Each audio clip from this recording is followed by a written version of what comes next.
Alright, bulamusiza ko banyama basebo. Mwenna abalangira nabambeje basava ne banava na buli muntu yena sekino mujjo sinzo okula katambika no kweta olensi na constituent buli bulungi. Olunaku lwa Sunday program embuli mbulange Mengo. Sawa ziri B n'ekitundu.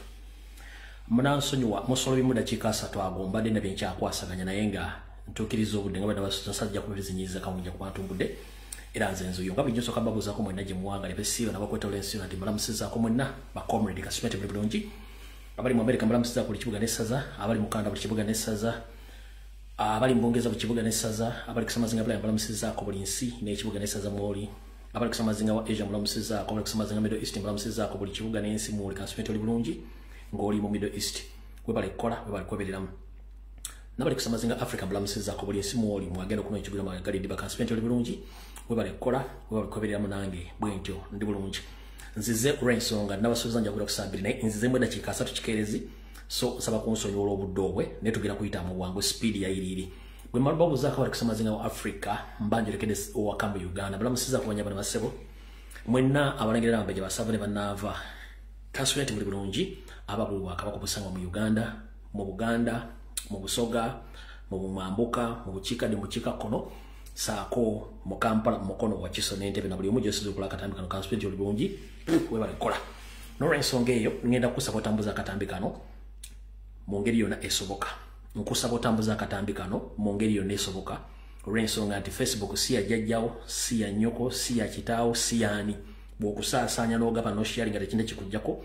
Nkusaba otwala obuvunanyizibwa bushange video eno njagala buli muntu afuna information ya leero Rensonga tweta okumanya ebigenda maaso mu Buganda nebigenda maaso mu Uganda no Rensonga kusaba sasanya ona option abantu 10 sharing la ko mwenda akama kasigalo kateko account yo then tudoka to simple video bemala kusayire okumala kusaba okushanga video eno nkusaba ontagingire yo seriti bahulwa ontagingire mutabali wa muhozi ontagingire sano gamulenge jawasanya ontagingire omulondo mpyo wa semwai naba iso ontagingira aba police ontagingira empuuga nakabijako nake Masaka na buli kimu kyonna abalangira baje basaba naba na buli PNS kinomu aina wali ngogera kuliza katambika no njero tandike buletefu bero ngenda bawo ekigura rugi malemba wose kibitala ati then tudoke tugende maaso na buli kimu kyonna kisoboka. Alright ndoza nga sinagenda mu kigura rugi kansoka mara kuisama maulegano na wanze jide kompeo sawa zino ntegezeddwako nti Komanda waffe Eddie Mutwe kulembera timu ya president ebyo kwerinda awambiddwa abatamanya ngamba bamututte. Muganda waffe Eddie Mutwe awambiddwa abatamanya ngamba bamututte mu kifo kitanategereka nenga mumanyi nti bujjo tubali tubagamba nti mpuuga ng'akolaga ne state saako Abedi Bwanika n'abasajja b'Emmengo bwe bagulawo final case e Masaka ya aggravated robbery bajirika ngeri open era ndoza muichi bili ya mwali omulamuzi yasoma musango yayogera ko ku Eddie Sebufu omulamuzi wa Masaka yayogera ku Eddie Sebufu nabala abachali at large nemba gamba nti file eyo bagenda kwata Eddie Mutwe anytime anywhere Rensonga ati omulamuzi yachongera open nti Eddie Sebufu kwali ku file eyo yensonga lwachi file yasigalira open nabala ngekigendera kyonna bagala kwata timu ya president ya security yonna bajiteke muna tugero gena mukalulu nga timu bajimazeo ngoy bakola mukalulu kali akawedde bebakwata timu ya president yo Nigeria yatambule nayo ogenda kubizinga SSE nabali kibagezaako kola so buli muntu yena joli nkusaba ononye empuuga ononye Abedi Bwanika ononye Mbweta Kamwa ononye Charles Peter Mayiga bana ba government bo bayambako buyambi bano kumaliza mission zaabwe nkusaba ononyeze empuuga Abedi Bwanika Mbweta Kamwa bamabike Omukaku ne Charles Peter Mayiga bibali ababega okwata timu ya president ya security yonna nga beyambisa omusango gwa Masaka munanjuli anti mwenna abali ku musango gwenyini okuli Masaka okuli Smart wa Bobby okuli General Gaddafi okuli ne muganda affe akire okivumbi omulamuzi yasoma n'abagamba nti ne Eddie Sebufu bamwetaga n'abala abatacha abali at large kiba kitegeza nti foyle yasigalire open nga bagala kukwata baganda baffe bonna bateeka ku musango gwo basibe naye tugamba nti ekikutobudde kijja buta bana basajja bagezaako nnyo tunyigirizo tuteeke batwagala olw'ensonga bakimanyi bulungi nnyo nti bo mu violence bakolera nkiddamu Museveni ne banne bakolera nnyo mu violence bagala nnyo okusparking olutalo mu bagenda okuttira abantu bonna be bagala okutta Gensonga lwaki bagenda bakwata buli muntu yenna gwabasanze nga bagala basparking olutalo ne tugenda bwa olutalo luno ense balaba mukwata buli gumwagala mumuteeke emida obudde bugenda tuka nga mwino okusasula buli kimu so njala tegeze eggwanga lyonna komanda Edi Mutwe oba Edi Sebufu awambiddwa akawungezi ka leero atwaliddwa abasajja b'okwerinda nga bakulembeddwamu poliisi SFC amagye iso ne Semwai era mujja genda okulya ngo musawo amataddeko gwe Masaka oguliko akirewo Kivumbi Smart wa Bobby nga guliko ne akirewo Kivumbi ne General Gaddafi mugenda kulya nga file bagisoma nga ne Edi Mutwe kwali mujja bulya byonna nga mbagambye naye abantu abali ku kintu kino kuliko Mpuuga Mathias Abedi Bwanika kuliko Mbwateka Wentebe kuliko Mabike kuliko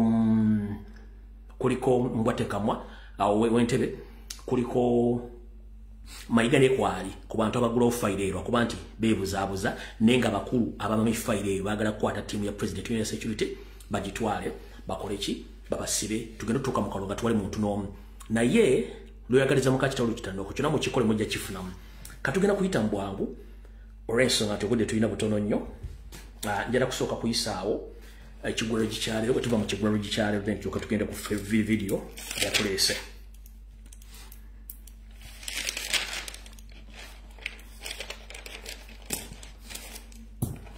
Alright. Ekigwero gikyalero njala kiweereza mwonna bannayuganda abali mu Uganda na mu bawanga mu diaspora. Kansubire nti buli bulungi wadde embeera sinooja akawungezi ka leero. Mu kigwero gikyalero ngenda kijja mu lufumo olugamba nti Lubaale mbeera nga n'embiro kwotadde. Lubaale mbeera nga n'embiro kwotadde. Lwaki nkugamba nti Lubaale mbeera nga n'embiro kwotadde? Baganda bannange ne bannayuganda munene bakaddugala bali ku lukalu lwa Africa. Njagala mujjukire bulungi nnyo nti bamagulu meero nga tebannajja mu Africa twalina enzikiriza ava ekiddugavu. Abadde bagoberera ennaku zino ku mitimbagano nga twafuna social media mwala banguli Queen Katonda bwe yawumuza emikolo egyamukolebwako gyali gya buwangwa na nnono egyamukolebwako munaku ntono nnyo emabega akulira enzikiriza y'Obukatoliki Pope Francis yafudde era bamuziise mu nziika ey'obuwangwa n'ennono era omuntu yasigadde ng'oli kyekimu ng'omaze okola ebintu by'abazungu bye baakoze naddala yitalaawo kijja kwewunyisa nnyo ng'osigadde otegera kyekimu naye ng'ajjagala kugamba byonna Katonda gy'ali. Kati mu nkola eyo njala nkuwa ekigulalo gyo kiwulya bulungi nnyo naawe kennyini ojja kwesisimula otye. Mu kigulalo gikyali njala kiweereza mwenna bannayuganda naddala abatambula mu nkola eyaffe ey'ekiddugavu nga mugenda okwebuuza mu nkola eyaffe ey'ekiddugavu. Gwe wenna comrade omukyala omwami ng'ogenze okwebuuzaako ku nzijanjaba ey'ekiddugavu ng'ogenze w'omuganga njagala obuze mu kigulalo kikyaleero nga nsinzidde mu lufumo olugamba nti Lubaale mbeera nga n'embiro kwotadde. Muganda wange yenna njala nsooka enkunnyonnyole enzijanjaba eyaffe ey'ekiddugavu yeesinga mu nsi yonna naye yayingira wamu abafere era muno ne bateekamu n'amajiini agatali gaffe naye ng'ate enkola yaffe ey'ekiddugavu yali nnungi nnyo buli kimu nga kitambula bulungi. Kati njala kulabula mu kigulalo kikyaleero. Ekimbe bwe kikuluma n'ogenda olabe omusawo omuganda oba omusawo omuganga yenna w'omusanze. Ennaku zino abasawo abaganda babaganga batono nnyo abali ku alaali oba kyali ku mulamwa abasinga obungi bali byanfuna abafere. Wabula nkulabula bw'obanga ogenze okulagulwa oba okujjanjabwa mu ssabo kubanga essabo era yeringa kereziya oba yeringa church. Ofubanga nnyo okulaba nti weetegereza ebintu bino wammanga baleme kubba oba okukusa ebintu bitajja kutegeera. Bw'ogendanga mu ssabo nga bakulagiridde omusawo omuganda oba omunyolo oba omugisu yenna bulirizanga ebintu bino wammanga. Bw'otuukanga mu ssabo ly'omusajja omusabize yenna oba omusawo omuganda ofubanga nnyo okwetegereza ebintu bino wammanga. Omuntu yenna agenda okukujjanjaba nga omusawo muganda takujjanjaba okusinziira takujjanjaba nga tamaze kutegeera gwani era takujjanjaba nga tomaze mubuulira gwani naki kikuleese naye ndiwo okukulabula ebintu bino wammanga.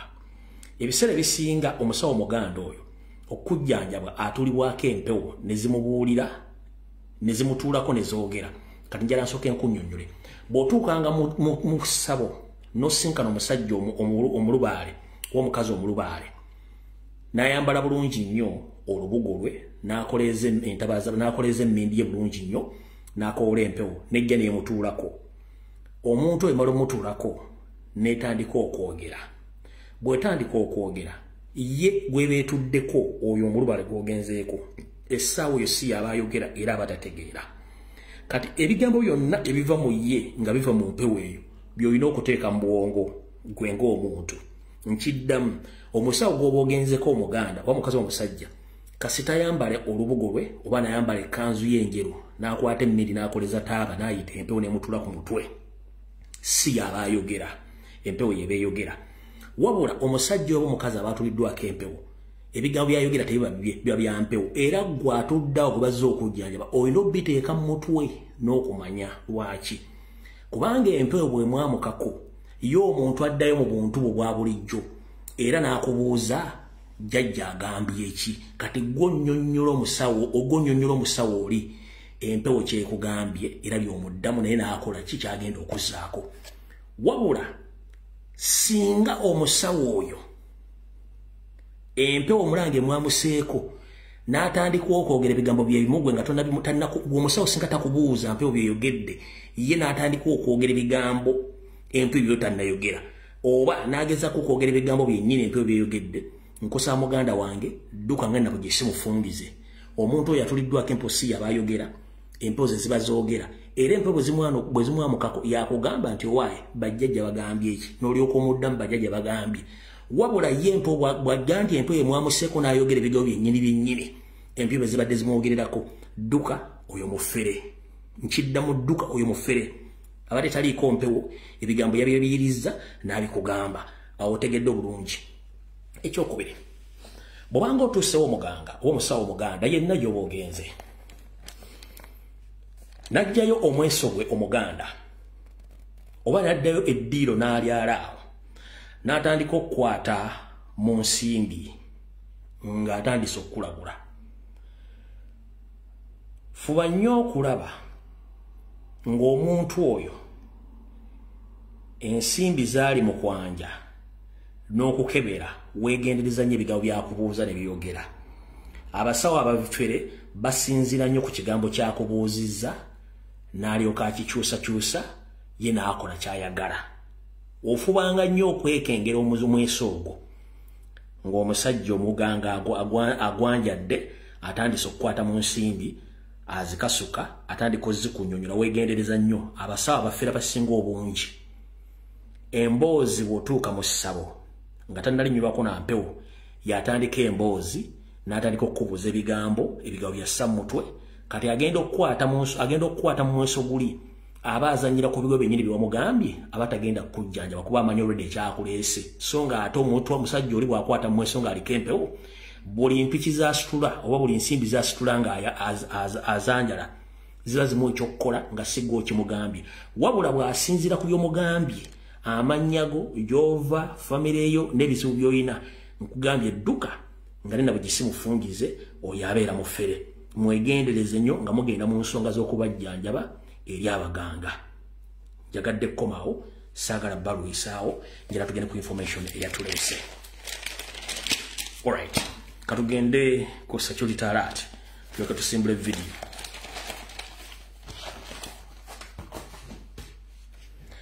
munansonyi wantuusereeti naye abaakajja komanda Eddie Mutwe bamuwambye abasajja b'ebyokwerinda komanda Eddie Mutwe bamuwambye abasajja b'ebyokwerinda bamutwala kati abasinga obungi ngenda kukola security alert eno naye njagala mumpulirize bulungi nnyo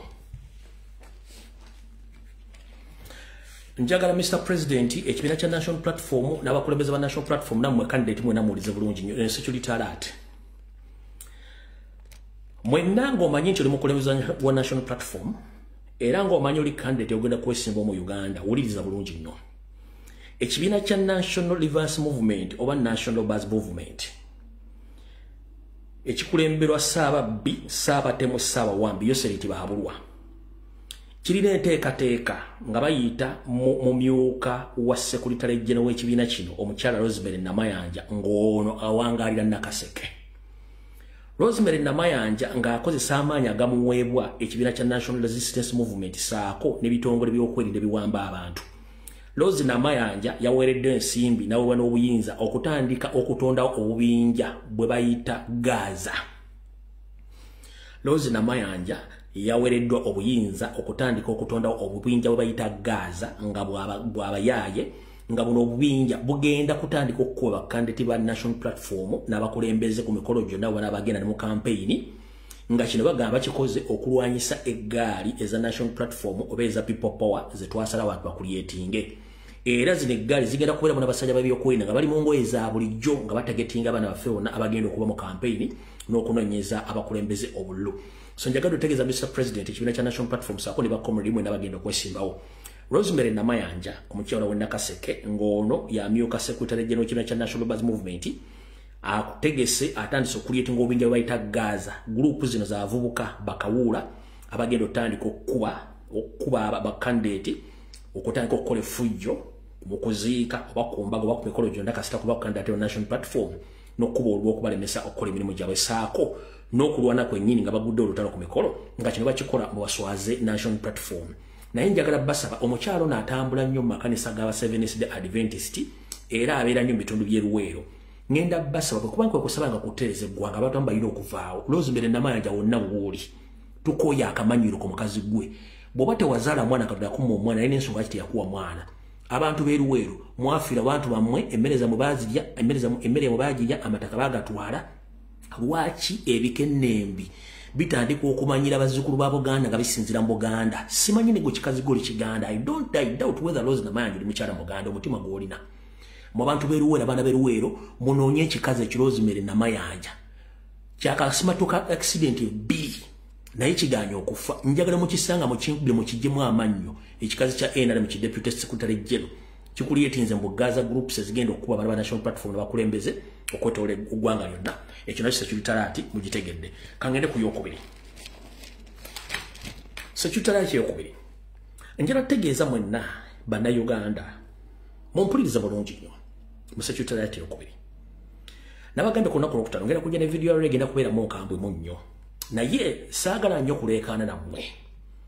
Nze nganze bwe nsomyeyo seeri ne mutegeera naye enkola ye abalala temujja gitegeera wabula batanso gitegeera bagitegedde. Ndi wano okutegeeza gwe wenna ayagala enkyukakyuka.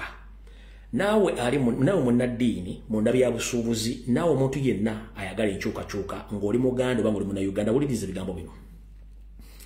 Okuva mu 1986 Museveni yajja n'enteekateeka namutaayika ey'okutandika okuggyawo bannayuganda abamanyi ebyobufuzi abamanyi ebyafaayo abasuubuzi naawe yali asuubira tebasobola okuddamu okuyunayitinga okuggyawo gavumenti ye ng'akozesa enkola zino ez'engendo bamenyerere zikyagenda mu maaso ez'okutta.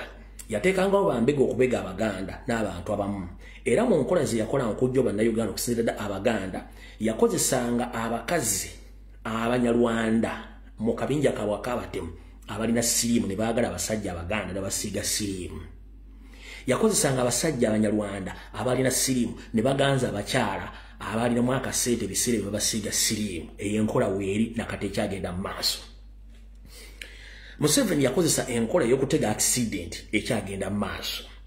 Museveni yakozesanga enkola y'okukuba amasasi mu operations yakolanga ez'okuga nti simanyi ez'okunoonya ababbi mu Kampala zemwayita ez'okunoonya ababbi mu Kampala natta abantu. Museveni azze akozesa enkola y'okuwa obutwa naye mugimanyi bulungi nnyo.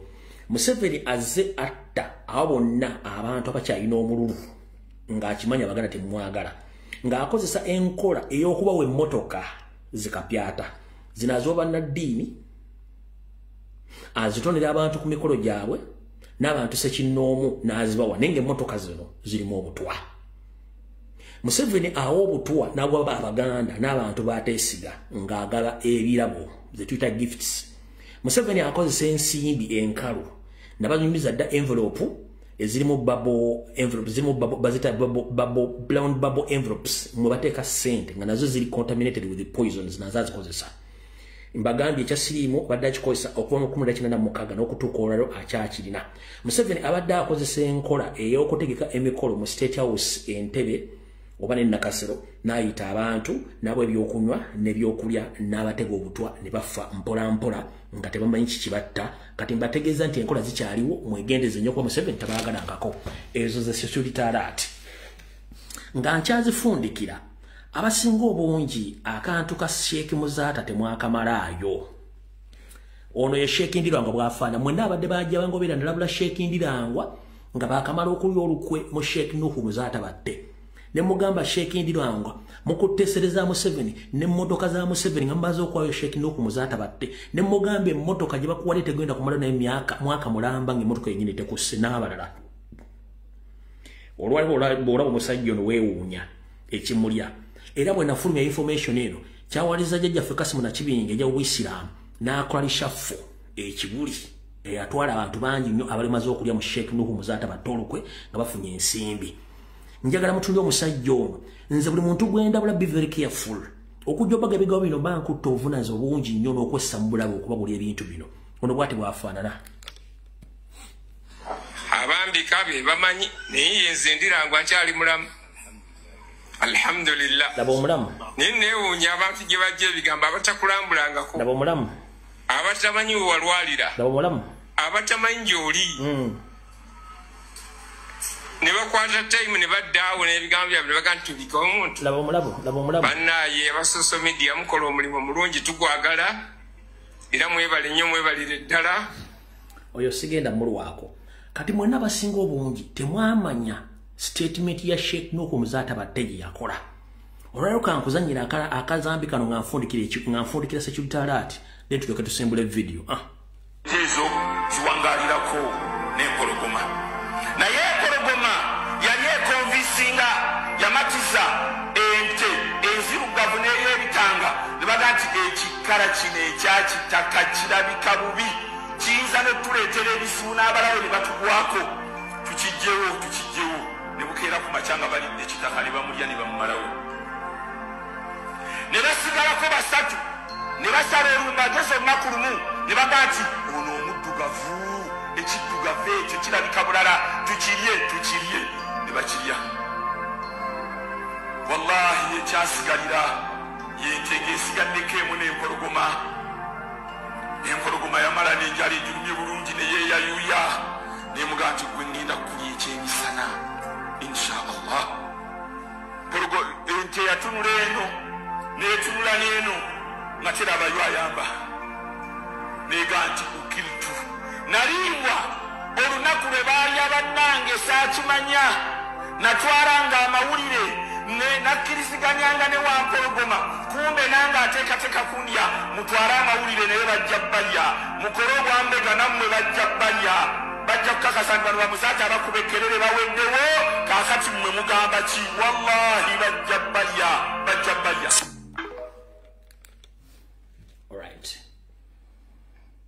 Kati mu bufunze akatambi njagala katandike wetwogerera essaawa zino.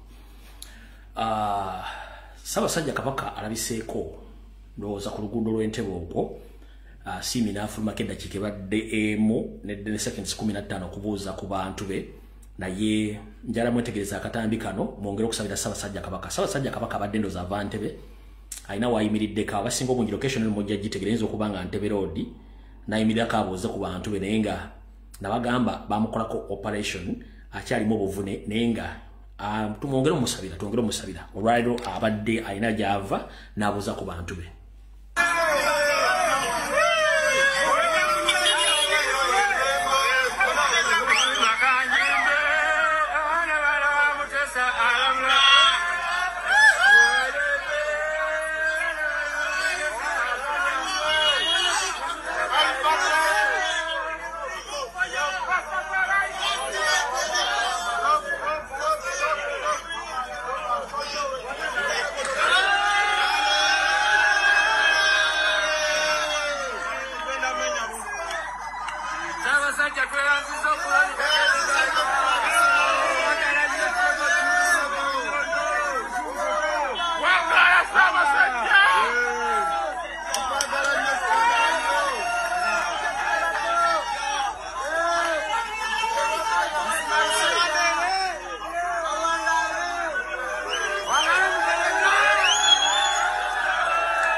abadde kola na asima napoza ku bantu kati tugenda tandika video obutereevu bwa leero. Right. Nsaba ndi ali okumpi kusaba sajja kabaka munnomere ku kutu amugende muzzukulu w'amazige ombuye atumbudde ate twogere ebigambo tuve wano tuleke tugende mu maaso tubigenda mu maaso. Alright. Ndowooza katusookere wano.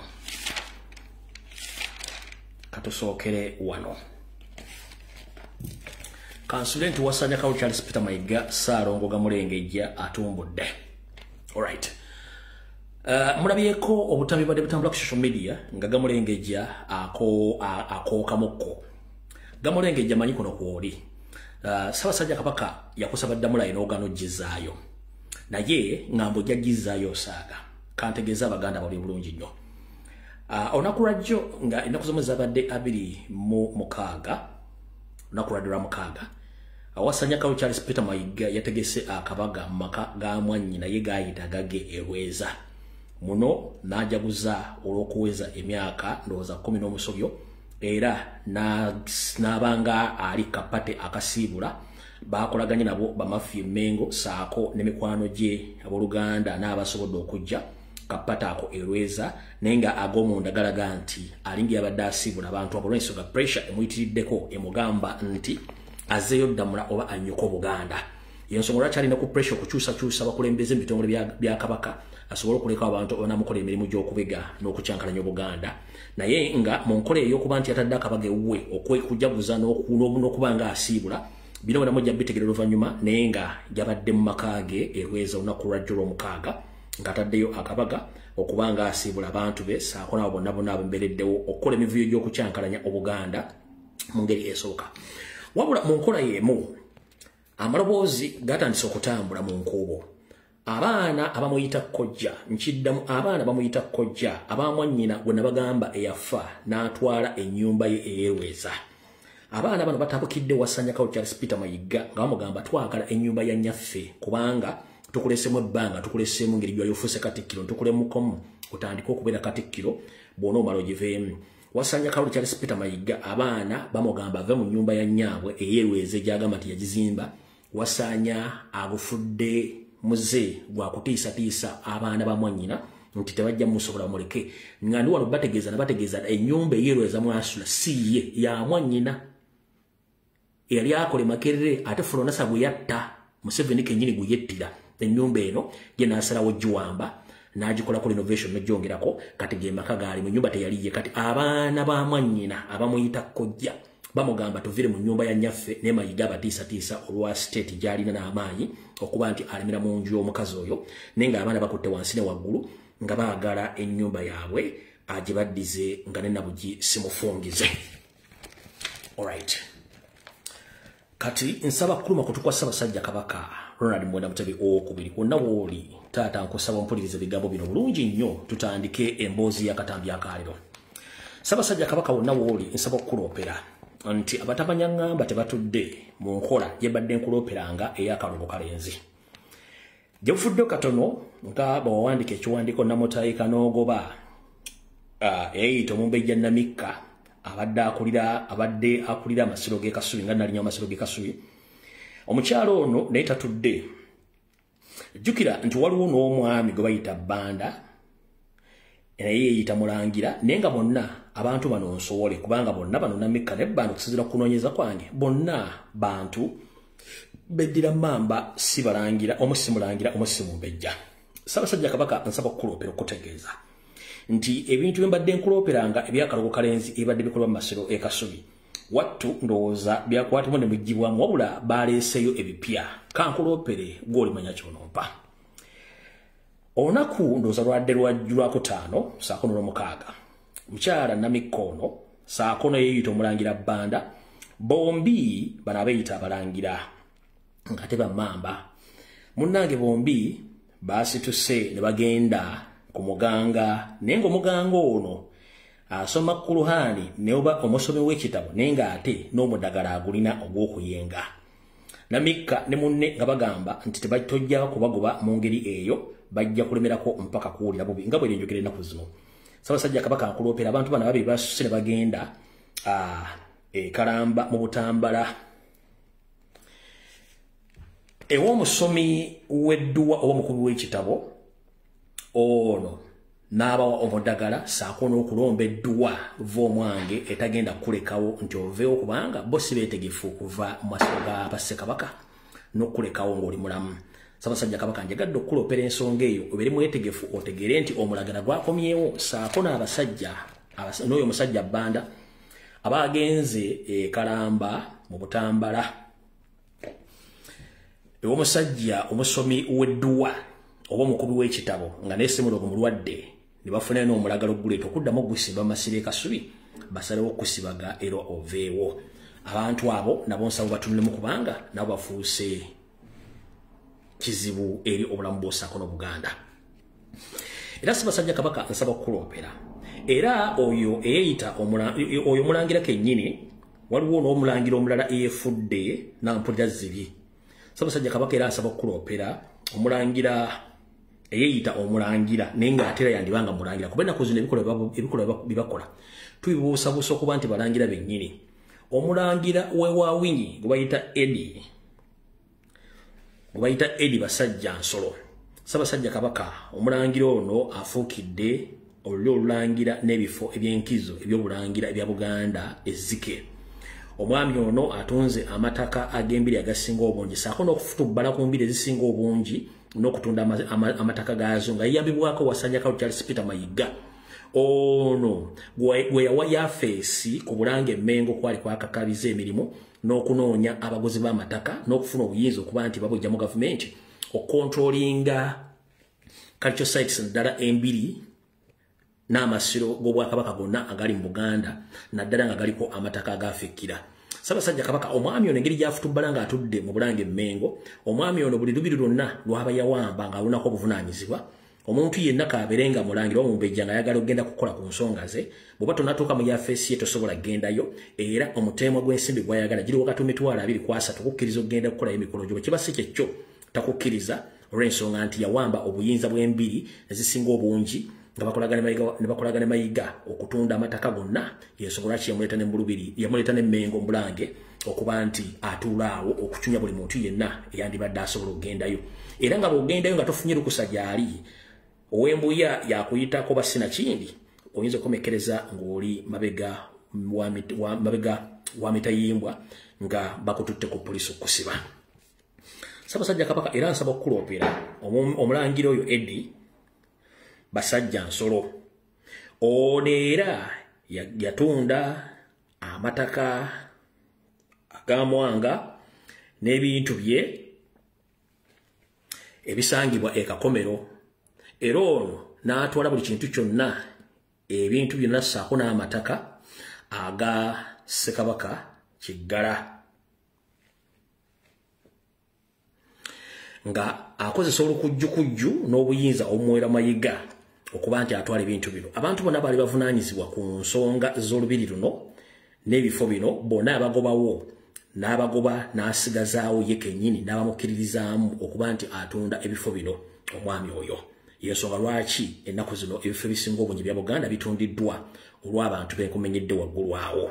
Ssaabasajja Kabaka nsaba nkulopera omusajja oyo era omutegeere bulungi ng'ayimiridde neyeeyita Ssaabalangira Godfrey Kikulwe Musanje. Ekifaananyi ekyo njala nkikulage wano mala ogenda kuwala mu kabokisi wammanga ndawo bannakitaddemu.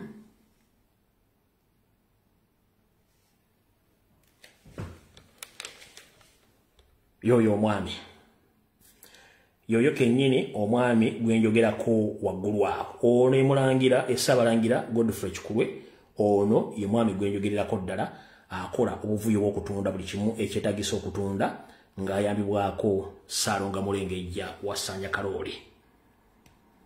Katudde wali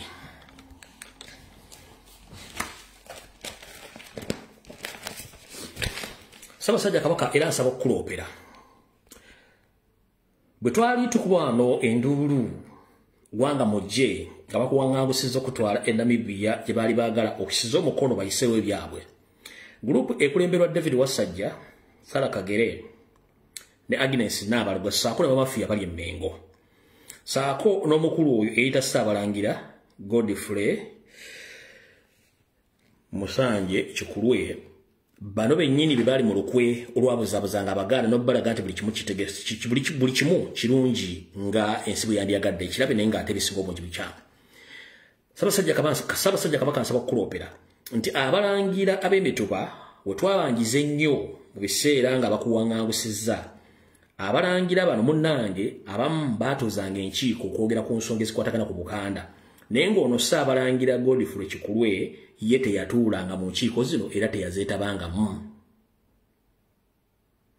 Wabula olunaku lwa jjo olw'omukaaga ono yeyita Ssaabalangira Godfrey Musanje yayisa miitingi y'abataka ab'emituba naye abasinga obungi tebazze era n'abazze yamanyi gye yabajje kubanga abasinga obungi babadde bapya ne ku nsonga za Buganda nga omanyi balonderera okugatta omuwendo ogw'okukola baagala. Yatuzizza olukuŋŋaana oba yatuzizza ekigango oba olukuŋŋaana lw'abalangira ab'emituba bo ababe bye yaggyeeyo nga n'atuuka obbagamba nti ye amaze emyaka 8 nga olukiiko lw'abalangira ab'emituba terutuula era nga n'ensonga za Buganda tezoogerwako. Wabula mu lutuula luno mwe baddemu nga bagamba nti bo ensonga za Buganda ezisinga obungi baziraba zitambula bulungi okuggyako nti ebikolebwa ebimu nga tebikwasaganyiziddwa bo ng'era balinga abagibwamu byewakanyiza ddala. Era bo ne bagamba nti miitingi eno gye baatuddemu yemu kuzigenda okutema empenda okulaba nti banyweza enkola eriwo essaawa zino olw'ensonga nti bano bali mu mikono gya Sarah Kagere Agnes Nabaloga okuba nti balemezaawo mayiga so nga ate miitingi ziri ezasooka ez'abalangira b'emituba baatuula ng'oleka ennyini taliimu nga tukyakubanja zo zaasalawo kimu tezikkaanya na nkola eri emmengo saako ne bayiga okuba nti Katikkiro wa Buganda ng'atonze ettaka lya Buganda n'abalangira obbaawulamu n'abamu okubagaana okusinkana Ssaabasajja Kabaka. So nsaba okuloopera nti otuula luno lwabadde olunaku lwa jjo yalukoze naye ng'ekigendererwa kye kyabadde kyakulaba nti bafuba okulanga banyweza mayiga emmenga awo naye ng'ate ababaddemu ab'omugaso bagambye tetukkiriziganya na mayiga kusigala mmengo era aveewo kubanga Obwakabaka bwa Buganda busaanawo olw'okuba nti ye ng'omuntu yeyagaliza. So naye baamuze okusiza essaawa zino agezaako okutuuza enkuŋŋaana okuba nti bagezaako okulemezaawo ekintu kyabwe nga bwe kiri. Awo tuvuddewo era ensonga mazo ziwa bulungi nnyo. Nsaba tutandike ku nsonga ey'okubiri. Alright.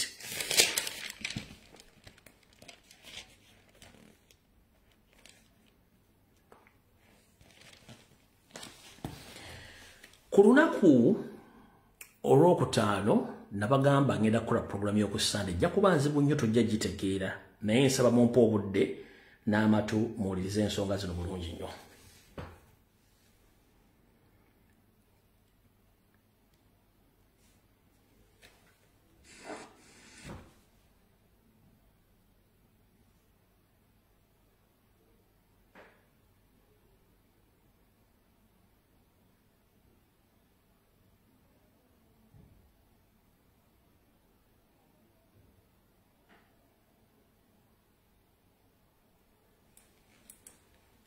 Katandike n'eddoboozi lino.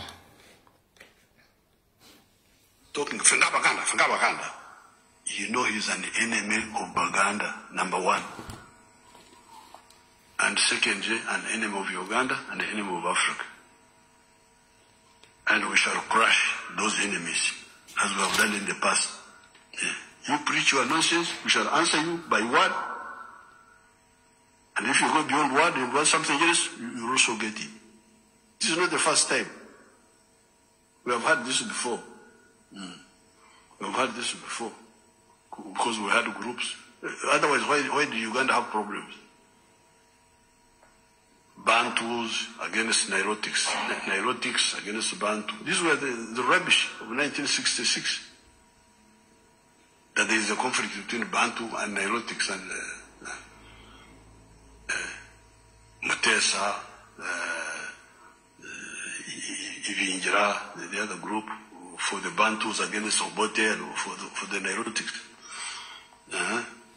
Baganda against this one. Catholics against the other one. But most Christians against that rubbish. We shall defeat it. That's why I don't mind answering. You speak, and I answer you.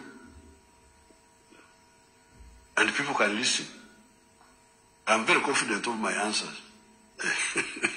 I would defeat anybody, any of those people in any forum. In 1982, the Red Kaira was disturbing our war zone the way we were fighting. So that NRA is Majagawa Nyankore. That him Kaira, Ayagarapara Majagawa Ganda, UFM.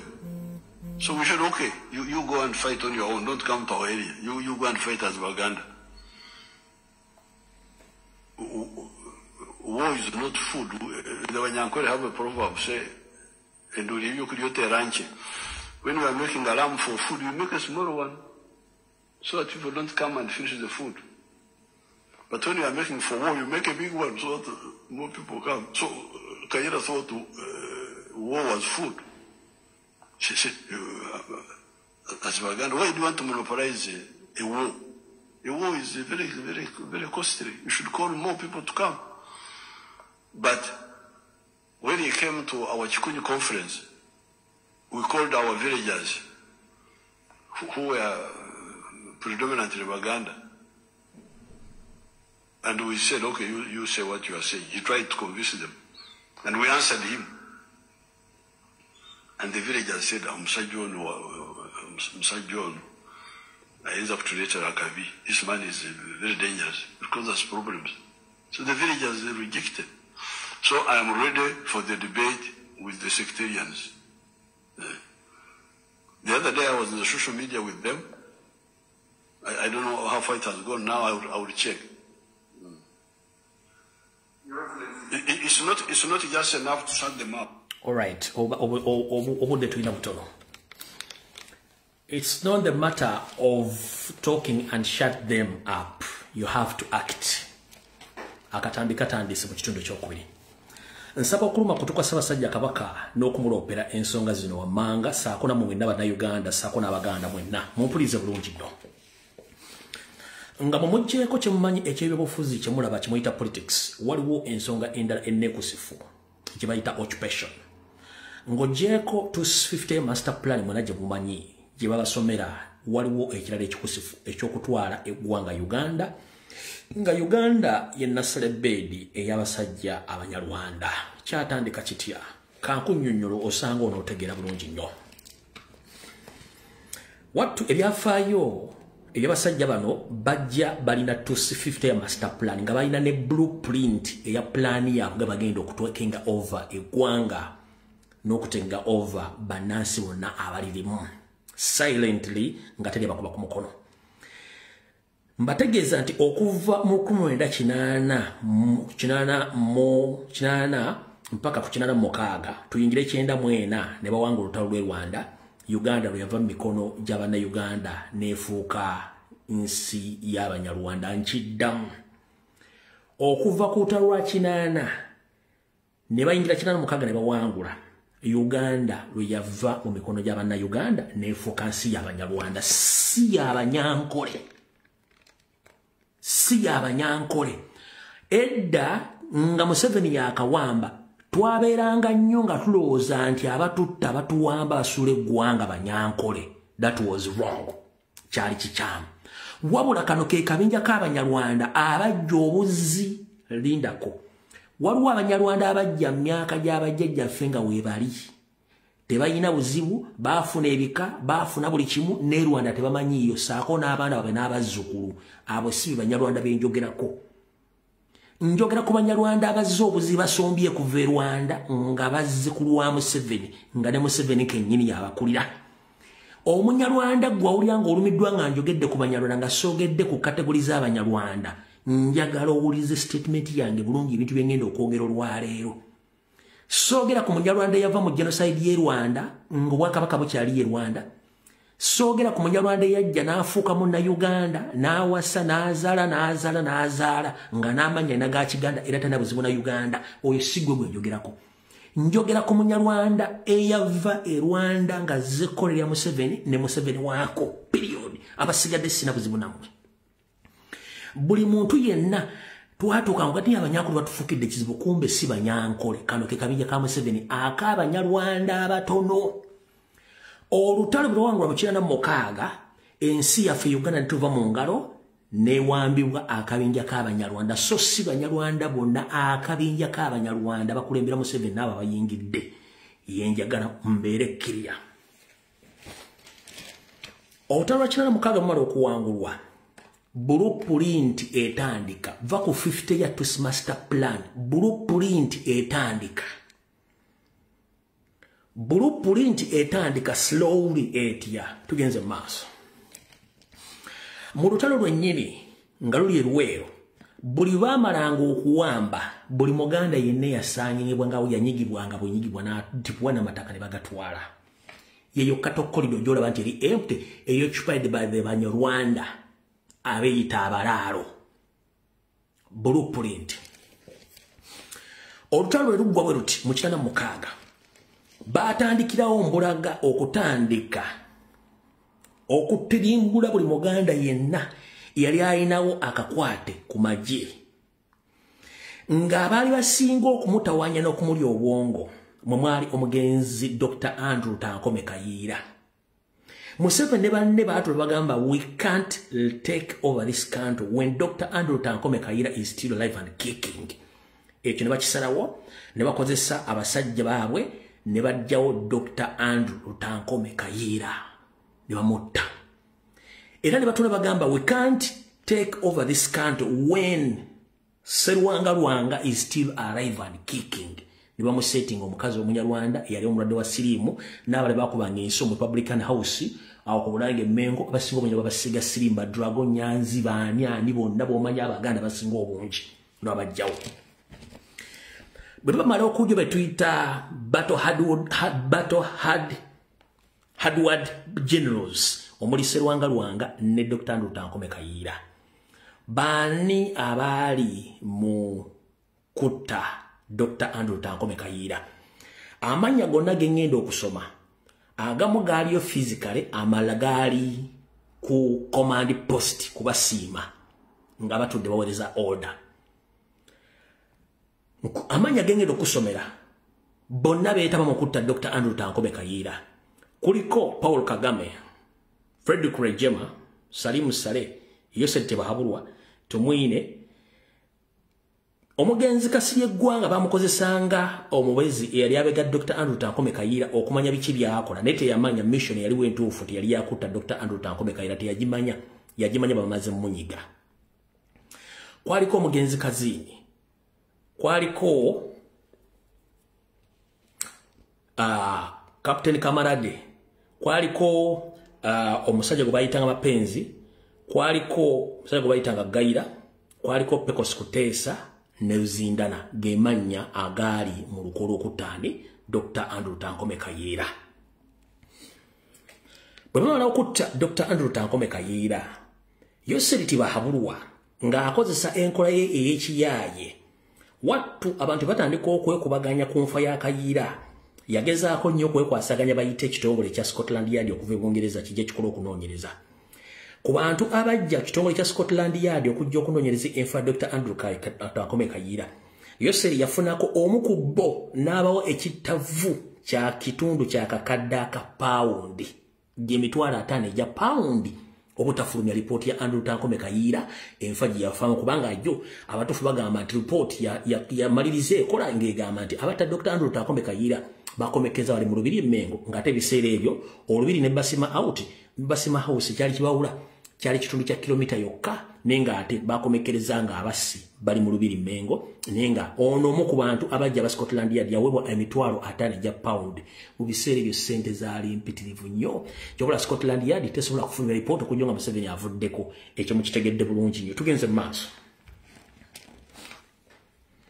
ngamba tegeza nti Dr. Sserwanga Lwanga ne Andrew Tankome Kayiira bokka baamanya abasajja bano nti bwe bavaawo bajja kubatuukiriza kye baagala yali Sserwanga Lwanga Dr. Samson Kisekka abantu abiri yali Sserwanga Lwanga Dr. Samson Kisekka be bantu mu bulamu bwa Museveni abaali bamubogoleddeko nga bamuwa ebyokukola Dr. Kiseka ne Serwanga Lwanga story ndilo motion ya posting n'abalaba maji bajimanyi nti Serwanga Lwanga yakomaninga Museveni nge yali yakomaninga akaana ke ng'amuonye ebizibu waba Museveni kyamunyizanga era okutusabira ta Serwanga Lwanga ne Dr. Samson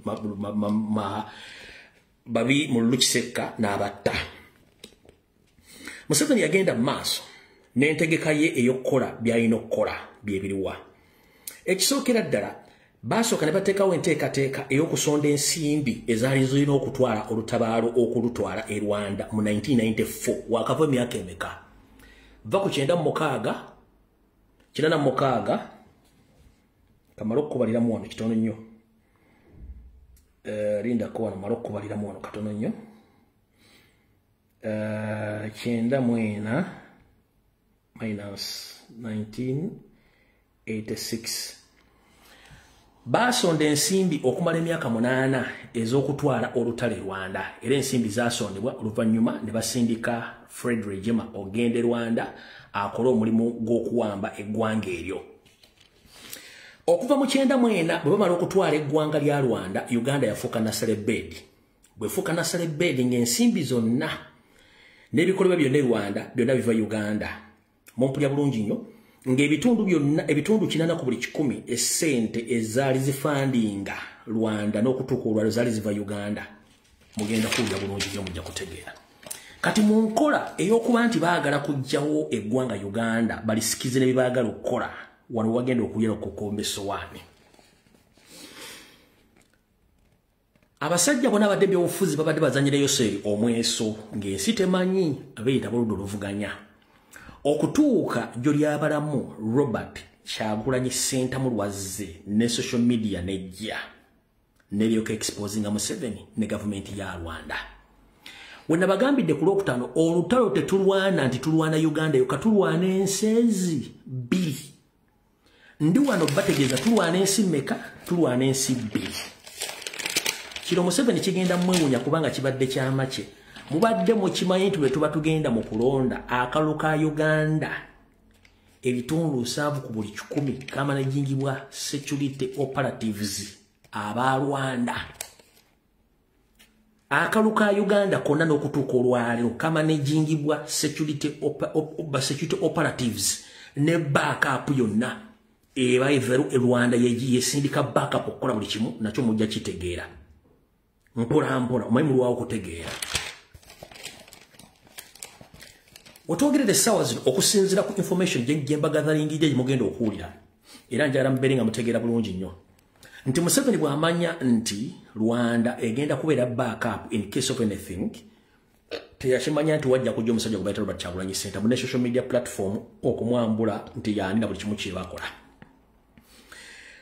Kyagulanyi Ssentamu bwajja ne national platform saako ne NUP saako n'aboogezi ku mitimbagano egy'enjawulo ne batandika okwanika Museveni ne plani zaabwe zonna eziri e Rwanda wetwogerera olwaleero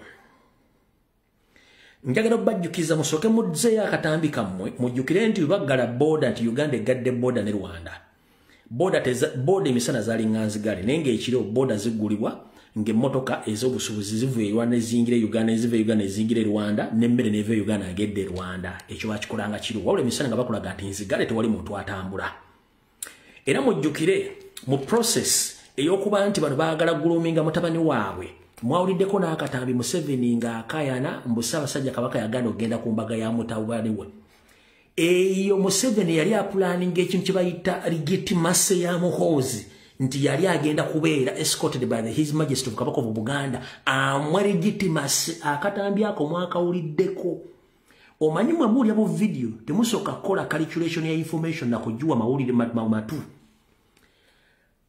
omuvubuka ono Museveni okusaba Kabaka jabeere ku mbaga ya mutabani we era mwa legitimacy akatambi mwakawulidde kati bwe baggala boda mbagigadde kino kyali bateekawo nkola yakutandika kuzimba ono didigi nti asobola okumanaginga international relations nga asobola okunegotiatinga ne Rwanda ne basobola okugulawo border ensi ne zikolagana era yagenda okugigulawo border bakolagana ne Kojjayo Kagame mbu baguddewo border kaali kawaani mukitegedde bulungi ensi zaali zikolagana bulungi nnyo era nga buli kimu kitambula bulungi nnyo mu kukwata eggwanga Uganda ng'oggyeko 50 master plan balina blueprint nga blueprint yeewa kyemutaasooka kumanya Museveni yamanya nti obukulembeze bw'obwennono buli mu Uganda yalina okusooka obuneutralizinga. Museveni yalina okusooka okuneutralizinga obukulembeze obwennono. Ekigambo neutralizing mukitegedde bulungi. Oba ekigambo kibayita waliwo ekigambo kinjagala okukozesa. Neutralizing mukitegedde bulungi. Wabula ekigambo ekyo kinjagala okukola. Kinjagala okukozesa bakiyita dilute okudilutinga. Oba nga bona okwata soda n'omwongeramu amazzi. N'omwongeramu amazzi ave ku kubeera oli soda omuka n'omwongeramu amazzi n'anaabuuka. Ekigambo dilute kitegeeza kunaawuuka mu nkola entuufu. So Museveni mu kusookera ddala nga baakajja baayagala baneutralizinga obwakabaka obuli mu Uganda munda bakozese n'ekigambo dilute babudilutinge batya. 1. Bajja ne system ey'okuplantinga abantu mu bwakabaka bonna okuli obwakabaka bwankole bo bwamulemerawo day one abanyankole bamugamba tekijja kusoboka obwo n'abuggala obuggazi completely uno kuliko abanyankole mujja kunjulira yaggala obwakabaka wabo bunyankole kubanga ye yaggala yasooka abeere Ssaabagambye kabaka wa bunyankole bamugamba tekijja kusoboka bo n'abuggalawo n'agenda mu bwattoolo buno obwattoolo abajjukira bulungi nnyo olutalo olwalimu kabaka wa Ttoolo Happy Kijjanda Ngoma mwalimu Katuulamu ne Best Kemigisha. Awo ne wajjawo omwana ono omutaaliwo omukama wa Ttoolo aliwo. Abatamanyi history ngenda basomesa mutegeere nkusomesezza obwankole ne nkuga nti muno bwo bwagaanirawo okukola nayingira obwattoolo. Obwattoolo mwenna mujjukira waaliwo olutalo wakati wa Happy Kijjanda Ngoma eyali omulangira wa bwakabaka obwo gwe baanyiga. Waaliwo Katuulamu Best Kemigisha saako ne kabaka wa Ttoolo yennyini balyoke banyiganye banyige Happy Kijjanda Ngoma kabaka wa Ttoolo afe deni ono omwana asike abamanyi saga eyo muddeyo musome saga eyo ne ripooti yaayo sijja gibawa kubanga nabagamba obwakabaka nabuleka balyetereeza omutegedde bulungi. Tugenze mu Bwabonyolo. Obwabonyolo ne bateekayo omuwala waabwe gumumanyi obulungi ne baneutralizinga kabaka wa Bonyolo ne bamukola kye baagala oyo naye ali awo katikkiro waayo yafuuka n'ekizibu obwo ne babudilutinga. Obwabusoga sigenda bannyonnyola kodeeyo bakagwa abasoga firimu agirabiddeko misana nga terimu kunnyonnyola. Obwalw'enzuulu baabakuba misana ng'enseera buli kimu ne bakiyiwa ku ttaka n'abaforce nga to apologize ne baapologizinga nga maze okubatta. Ekyo nakyo mukitegera. Tuzze ku bwakabaka obwaffe obwa Buganda. Sijja bannyonnyola buli kimu kimanyi sigenda bannyonnyola. Ne tugenda ku bwakabaka oli mu east ne mu north ekiriyo kitokota kifumba sekisaanikire eyo system naagikola ki kati ekya Buganda ekikyamulemesezza nti Abaganda mwasama nnyo ku mitimbagano mu exposinga system ye to the extent mukyamulemesezza n'okugyawo Ssaabasajja Kabaka ate ennono n'obuwangwa nayo bikyamulemesezza whereby nti tosobola kuzaala kabaka nga nnyina si Muganda nga nekitawe si Muganda tofuuka kabaka. Nagezaako kuleta David Wasajja omusajja omutoolo ng'ate alimu Olunyarwanda amufuutiikewo oyo ntumugi ntumwambula n'abeera n'asigala ku mmeeza wano bukyamweramu obuzibu okuggyako ng'amaze kugyawo Ssaabasajja Kabaka era yamaliriza aleese Munyarwanda munne Charles Peter Mayiga Ssaalongo Mulengejja afutubadde Mmengo okusanya Obwakabaka Buganda nga bwe kiri. Ndowooza kati ekifaananyi mukifunye bulungi nnyo. Ekifaananyi mukifunye guno nkozesa mutwe sikozesa laptop nkozesa mutwe. Sikozesa laptop nkozesa mutwe. Ekyo Obwakabaka bonna nti bannyonnyodde engeri gy'abadde abudilutinzeemu n'abo controllinga mukitegedde bulungi nnyo.